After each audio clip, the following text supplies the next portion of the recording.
In the dark waters off Guadalcanal, Japanese sailors spoke in hushed tones about an American cruiser that fired so fast, her guns sounded like machine guns tearing through fabric. They weren't wrong to fear her. USS Helena CL-50 would survive what should have killed her at Pearl Harbor, only to return with a vengeance that would reshape naval warfare in the Pacific. This is the story of the ship that refused to die, the cruiser that earned her nickname through sheer firepower, and the 1,000 men who made her legend possible. In an era when battleships were kings and carriers were the future, Helena proved that a light cruiser with determination could change the course of history. The story of USS Helena begins not in combat, but in the depths of the Great Depression. As America slowly rebuilt its economy, the Navy embarked on an ambitious program to modernize its aging fleet. The St. Louis-class cruisers represented a new philosophy in naval design, ships that could deliver overwhelming firepower while maintaining the speed to dance with death. When her keel touched the ways at Brooklyn Navy Yard on that cold December day in 1936, few could have imagined the destiny awaiting hull number 50. The workers who riveted her plates and shaped her armor were building more than a warship. They were crafting an instrument of survival and vengeance. Helena stretched 608 feet from stem to stern, her sleek hull cutting through water with a beam of just 61 feet. But her true glory lay in her armament. 15 6-inch guns nested in 5 triple turrets gave her a broadside that could unleash hell.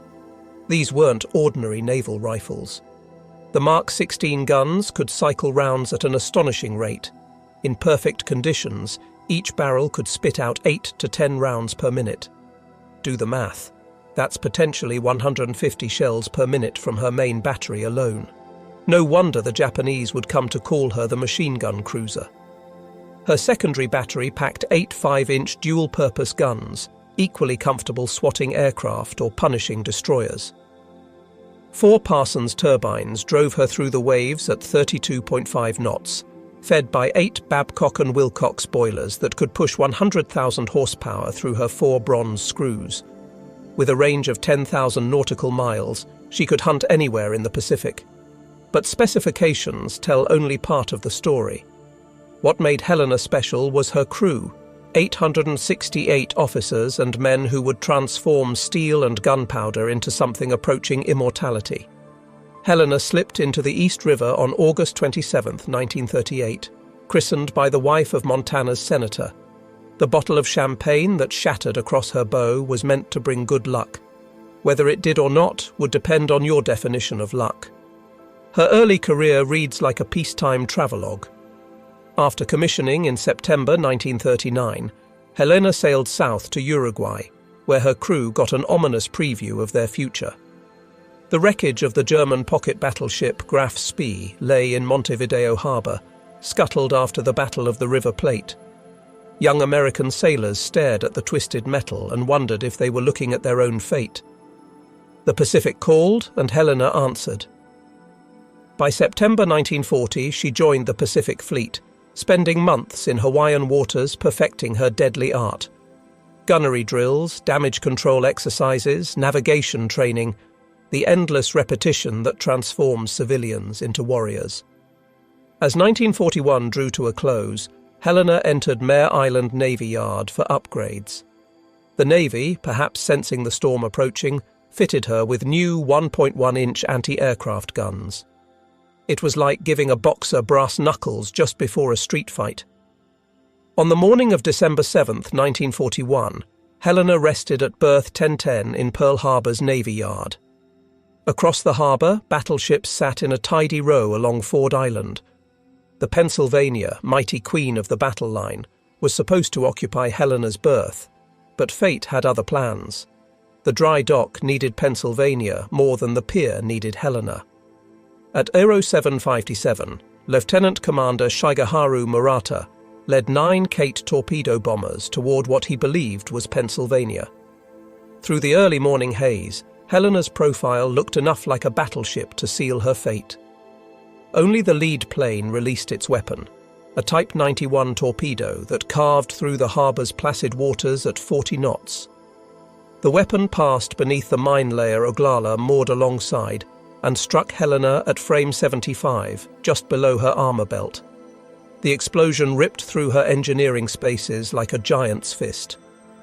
Engine room number 1 and boiler room number 2 transformed instantly from ordered machinery spaces into twisted metal coffins. Seawater rushed through a hole large enough to drive a truck through. But Helena was already fighting back. Within 2 minutes, 120 seconds, her forward diesel generator roared to life. Power flowed to her gun mounts. As Japanese planes wheeled overhead for their second attack, Helena's anti-aircraft guns spoke their defiance. 4 bombs straddled her during the second wave, each near miss showering her decks with steel rain. The ship that should have died stayed afloat through miracles of damage control and human determination. 40 of her men lay dead, another 100 wounded, but Helena survived. In the wardroom, blood mixed with oil as medical teams worked to save the living. On deck, gunners stayed at their posts even as their shipmates fell around them. The Japanese pilots who reported her sinking made a terrible mistake. They had awakened a sleeping giant's little sister, and she would remember. In the aftermath of Pearl Harbor, Helena resembled a patient in intensive care. Water sloshed through her wounded hull, and emergency pumps worked around the clock to keep her afloat. But beneath the damage lay a heart that refused to stop beating. By December 9th, just 2 days after the attack, Helena limped into dry dock number 2. Navy Yard workers swarmed over her like surgeons attending a critical patient. Steel plates were cut, shaped, and welded over her wounds. The temporary patches would hold until she could reach a proper hospital. The journey to Mare Island in January 1942 tested every weld and rivet. Pacific swells pressed against her patched hull, searching for weakness. Her crew stood vigilant at damage control stations, ready to shore up any breach. They needn't have worried. Helena was tougher than she looked. At Mare Island, Helena underwent a transformation that went beyond mere repair. The Navy had learned bitter lessons at Pearl Harbor, and Helena would benefit from that brutal education. Her conning tower, which limited visibility during night actions, gave way to an open bridge. Where antiquated 1.1-inch Chicago pianos once stood, crews mounted 4 quadruple 40mm Bofors guns, Swedish-designed democracy wrapped in American steel. But the real revolution came in electronics. Helena received the new SG surface search radar, a marvel that could peer through darkness and fog to find enemy ships at ranges that seemed like sorcery. Combined with new FC and FD fire control radars, Helena could fight blind, a crucial advantage in the knife fights awaiting her in the Solomons. While darkness helped conceal ships from visual spotting, radar gave Helena the ability to see without being seen. Under Captain Robert H. English, then Captain Phillip, who commanded until September 1942, her crew trained with fanatic intensity. They had accounts to settle. Gunners drilled until they could load and fire in their sleep. Damage control teams practiced plugging holes and fighting fires until their responses became automatic. Every man aboard understood their mission. They were returning to the Pacific not as victims, but as hunters. In the mess halls, sailors spoke of revenge.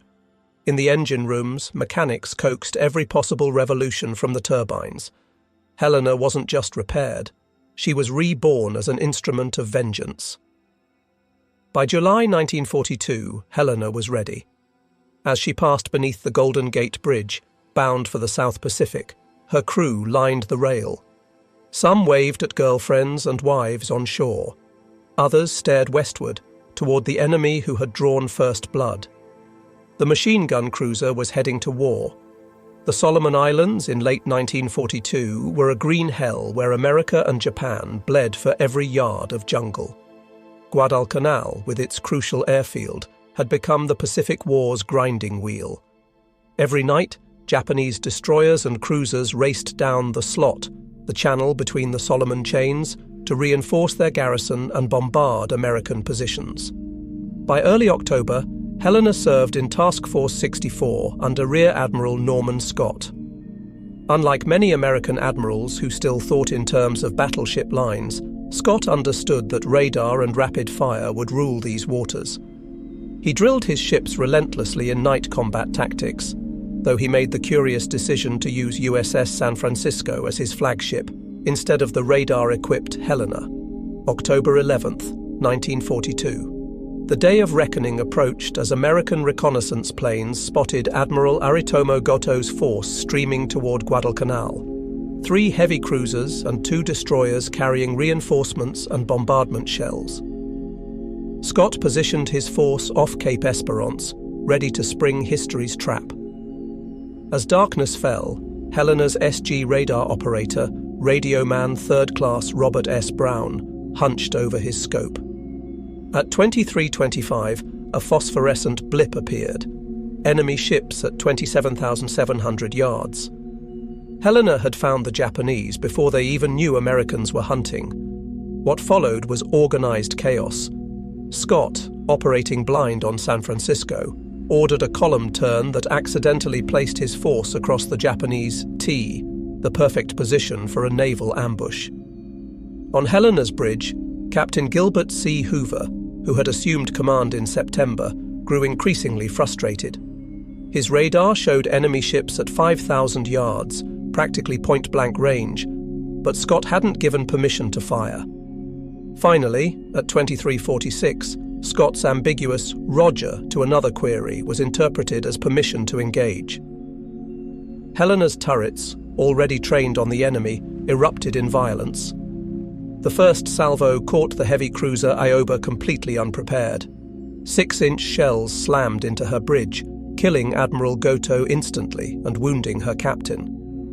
The Japanese admiral died believing his own ships were firing on him. He never imagined Americans could strike from the darkness with such precision. Helena's guns achieved rates of fire that seemed impossible.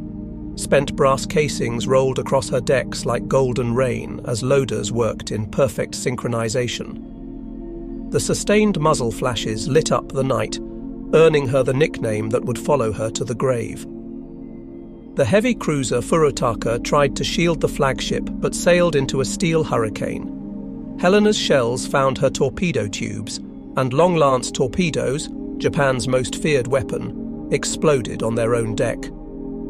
Furutaka burned like a Viking funeral ship before sliding beneath the black waters. In 14 minutes, it was over.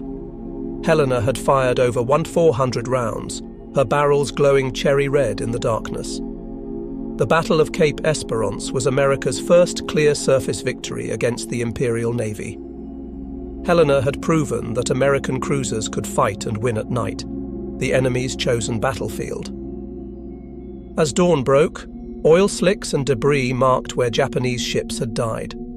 Helena's crew, exhausted but exhilarated, had their first taste of victory. It wouldn't be their last. November 1942 brought desperation to both sides at Guadalcanal. The Japanese prepared a massive reinforcement convoy, and Admiral Scott's victorious task force, now led by Rear Admiral Daniel Callahan, stood as the only barrier. Callahan, brave but inexperienced in night combat, made the same mistake as Scott. He chose San Francisco as his flagship instead of the radar-equipped Helena. On the night of November 12-13, Helena's radar again proved prophetic. At Aero 124, her SG scope detected Japanese ships entering Iron Bottom Sound, the waters off Guadalcanal littered with so many wrecks they'd earned their grim nickname. 2 Japanese battleships, Hiei and Kirishima, led a bombardment force intended to pulverize Henderson Field. What erupted at 0148 was less a battle than a bar fight with 14-inch guns. The American column practically collided with the Japanese force. Ships fired at point-blank range, sometimes unsure whether their targets were friend or foe. Searchlights stabbed through the darkness, star shells burst overhead, and tracers crisscrossed like deadly fireworks. Helena's radar gave her a critical edge in this melee. While other ships struggled to identify targets, her fire control tracked Japanese vessels with electronic precision.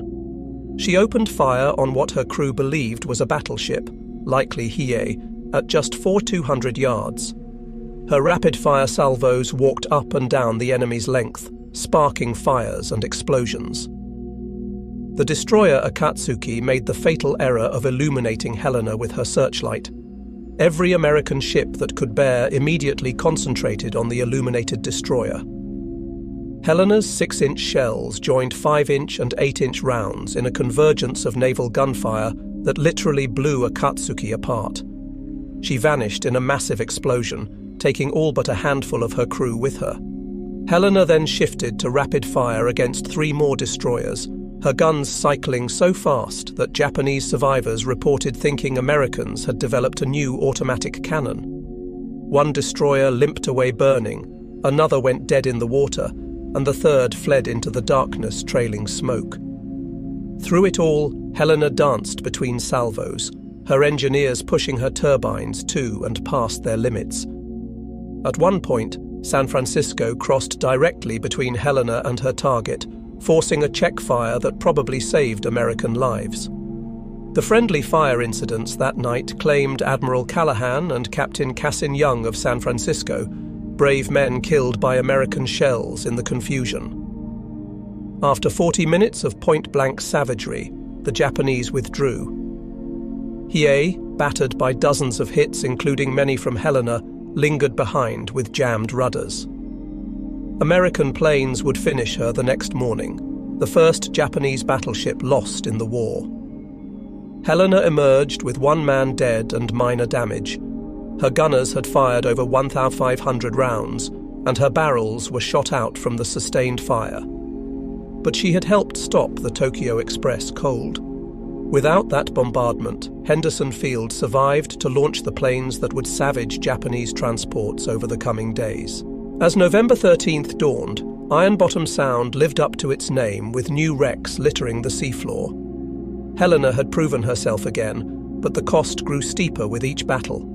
Between the legendary battles, Helena lived a grinding routine that tested men as thoroughly as combat.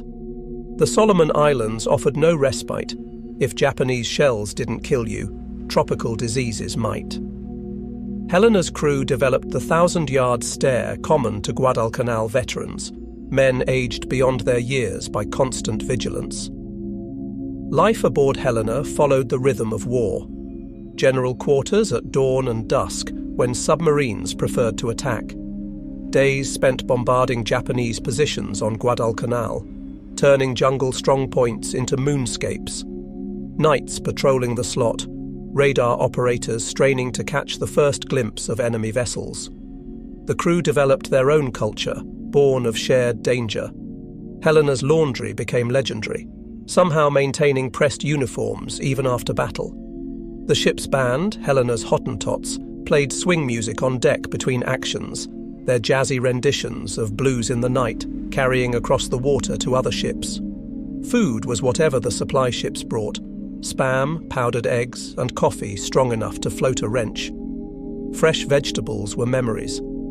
The ice cream maker, when it worked, produced the most valuable commodity in the South Pacific.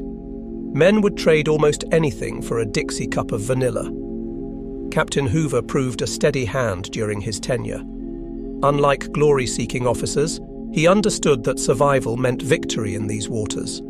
He drilled his crew constantly, but also knew when to ease the pressure. Movie nights on the fantail, boxing matches on the forecastle, small pleasures that reminded men what they were fighting for. The November 23rd relief of Captain Hoover for failing to adequately report the torpedoing of USS Juno struck the crew hard. They had just fought through hell together, and now their skipper was gone over what many saw as a bureaucratic vendetta. His replacement, Captain Charles P. Cecil, who assumed command in December 1942, had to win over a suspicious crew. Cecil would lead them through their final battles. December 1942 and January 1943 blurred together in routine and exhaustion. Helena bombarded Vila and Munda, supported troop convoys, and chased ghosts on radar screens. Her crew became experts at reading the sea and sky. knowing that survival often depended on spotting the torpedo wake or bomb release a second before the other guy. By February 1943, Helena desperately needed yard time. Her engines wheezed, her guns showed worn rifling, and her hull bore the scars of near misses. The voyage to Sydney, Australia felt like sailing to paradise. Fresh food, cold beer, and women who spoke English awaited. For a few precious weeks, Helena's men remembered what peace felt like. But wars don't pause for liberty. By April, Helena was back in the Solomons, her guns refreshed and her crew rested. The next phase of the island campaign beckoned, and the nightly runs down the slot continued. The machine gun cruiser had more work to do. As spring 1943 turned to summer, American forces prepared to leap up the Solomon chain. New Georgia, with its airfield at Munda, represented the next bloody step toward Tokyo. Helena would play her part in preliminary bombardments that turned Japanese positions into rubble. The routine had become deadly familiar. Slip into contested waters under darkness, pummel assigned targets, and escape before dawn brought retribution. On May 13th, Helena led a bombardment group against Vila, her shells walking through fuel dumps and barracks with methodical precision. The Japanese, learning from experience, had moved most assets inland, but Helena's guns still found plenty to destroy. June 1943 brought intensified operations. Intelligence reported massive Japanese reinforcement efforts, and every American cruiser worked overtime to interdict these movements. Helena's crew, veterans now, prepared their ship with grim efficiency. Extra ammunition came aboard until her magazines bulged. Damage control materials were pre-positioned. Men wrote letters home just in case. On June 30th, Operation Toenails, the invasion of New Georgia, began. Helena provided fire support for the landings at Rendova, her 6-inch shells clearing jungle in 100-yard swaths. Japanese shore batteries replied sporadically, their splashes walking toward Helena until counter-battery fire silenced them. July 4th, 1943, Independence Day, found Helena bombarding Munda Airfield. The Japanese had reinforced their anti-aircraft positions, and black puffs of flak dotted the sky. Helena's anti-aircraft guns replied, their 40mm rounds creating their own fireworks display. It was democracy versus fascism, traced in tracer rounds. That evening, Helena refueled at Tulagi, taking on oil and ammunition for another night's work. Intelligence had spotted another Tokyo Express run, destroyers racing south with reinforcements for New Georgia. Task Force 68, with Helena as a key component, would intercept them in Kula Gulf. The crew sensed something different about this mission. Maybe it was the full moon predicted for that night, eliminating the darkness that usually concealed American ships from visual spotting, though their radar would work just as well. Perhaps it was the reports of Japanese heavy cruisers joining the convoy runs, or maybe it was just the law of averages catching up. Helena had survived too many battles without serious damage. As July 5th became July 6th, Helena entered Kula Gulf for the last time. Her radar operators, the best in the fleet, would spot the enemy first, as always. Her guns would speak with their characteristic rapid fury. But this time, the enemy would punch back with a vengeance that even the machine gun cruiser couldn't survive. The moon rose over Kula Gulf like a spotlight, turning the black waters silver and robbing the Americans of the concealment darkness usually provided. Admiral Walden Ainsworth, flying his flag in Honolulu, led Task Force 68 into the Gulf just after midnight on July 6, 1943. Helena followed in column, her radar already painting contacts to the northwest. The Japanese had learned from their previous encounters. Admiral Teruo Akiyama's reinforcement group included 10 destroyers armed with the deadly Type 93 Long Lance torpedoes, weapons that could reach out 20,000 yards at 49 knots. More critically, the Japanese had finally developed tactics to counter American radar advantages. At 0136, Helena's radar detected the enemy at 22,000 yards. For once, The Japanese radar operators matched American detection, spotting Task Force 68 almost simultaneously. Both sides began their deadly approach, knowing this would be a gunfight where speed mattered more than armour. At Aero 157, Admiral Ainsworth ordered the attack. Helena's turrets, already tracking their targets, erupted immediately. Her first salvos targeted the destroyer Niizuki, Admiral Akiyama's flagship. The range was 11,000 yards, comfortable for Helena's experienced gun crews. Niizuki never had a chance. Helena's second salvo found her, and the following salvos turned the destroyer into a floating pyre. 6-inch shells detonated her torpedo warheads, shattered her bridge, and opened her hull like a can opener. Admiral Akiyama died in the opening minutes, his last sight the muzzle flashes that spelled his doom. But even as Niizuki died, her sisters had launched their long lances. 10 destroyers fired volleys of torpedoes before turning away at high speed, a tactic that traded gunfire for torpedo accuracy. Nearly 50 torpedoes now raced through Kula Gulf's waters toward the American column. Helena shifted fire to the destroyer Suzukaze, her radar-directed shells finding the target despite the range. But she had made a critical error. Her initial salvos used flashless powder, carefully hoarded for night actions. When those special charges ran out, she switched to standard propellant. Each salvo now lit up the night like lightning, clearly marking Helena's position for Japanese torpedo directors. At Aero 203, Helena's luck ran out. 3 long lances found her in quick succession, and the machine gun cruiser's death began. The first torpedo struck forward of Turret 1. The explosion was catastrophic. Either her forward magazine detonated, or the torpedo's 1,080-pound warhead simply obliterated her bow. Turret 1 vanished in a pillar of flame that reached 200 feet skyward. The blast rolled through the ship, buckling bulkheads and throwing men against steel walls like rag dolls.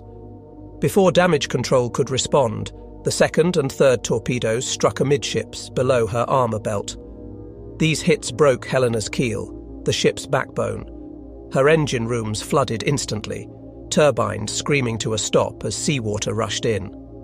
Electrical power failed, plunging internal compartments into darkness broken only by battle lanterns and flames. Captain Cecil immediately recognized the fatal nature of Helena's wounds. With her keel broken, the ship was already beginning to jackknife.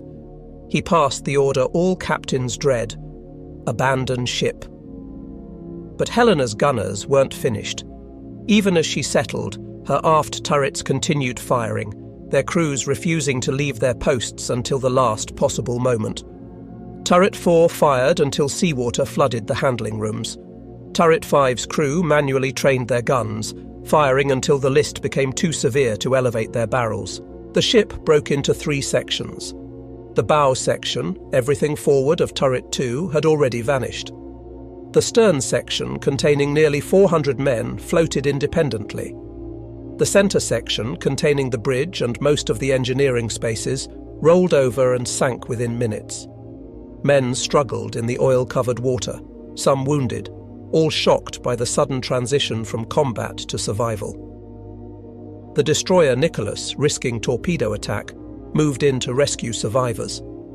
Her crew pulled exhausted men aboard while her guns engaged Japanese destroyers trying to finish off Helena's survivors. Dawn on July 6th found Kula Gulf littered with the debris of battle, and nearly 500 Helena survivors still in the water.